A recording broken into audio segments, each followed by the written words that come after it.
Bonjour les amis, je suis revenu pour la troisième fois pour la tectonique globale partie 3. Donc vous devez connaître les différentes limites aux frontières des plaques. Donc quand les plaques se déplacent, ces plaques peuvent créer des limites aux frontières des plaques. Ces limites-là sont les zones de divergence, les zones de convergence et les zones de coulissage qui vont donner naissance à des failles transformantes. Donc, quand vous parlez, vous prenez les zones de convergence. Les zones de convergence sont créées par des mouvements. Je vais vous montrer comment ça se passe.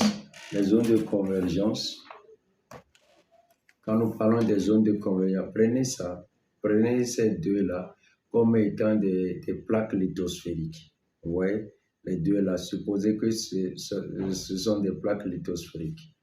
Maintenant, sous l'effet des forces de compression, les forces de compression vont agir comme ceci. C'est-à-dire, on pousse, vous voyez un peu, sous l'effet des forces de compression. Vous voyez ce qui se crée là? Ça tend à créer une bosse. Voilà. Donc, sous l'effet des forces de compression, vous allez créer, au niveau des zones de convergence, vous pouvez créer par exemple des chaînes orogéniques. Là, la zone qui est créée, que vous venez de voir sous forme de bosse là, on va l'appeler, ça peut faire une bosse comme ça, on va l'appeler zone de collision. Donc au niveau de la zone de collision, vous aurez d'autres phénomènes, volcanisme, les séismes, les tremblements de terre, tout ça. Mais il y a la formation de chaînes de montagne, il y a d'autres phénomènes que vous pouvez avoir. Donc, tous ces phénomènes-là sont à connaître. D'accord?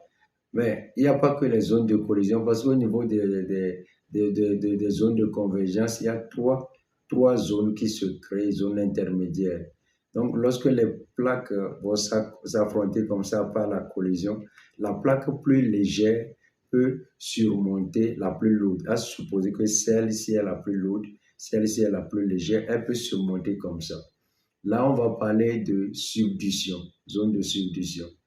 Là, vous aurez des phénomènes volcaniques, séismes, tous ces histoires-là. Donc, vous devez connaître tous ces phénomènes-là. Ou bien la plaque la plus légère va s'enfoncer sur la plus lourde. Vous voyez un peu? Donc, ça, là, si ça s'enfonce, ça va créer zone d'obduction. Et les phénomènes qu'on a là-bas, vous devez les connaître également.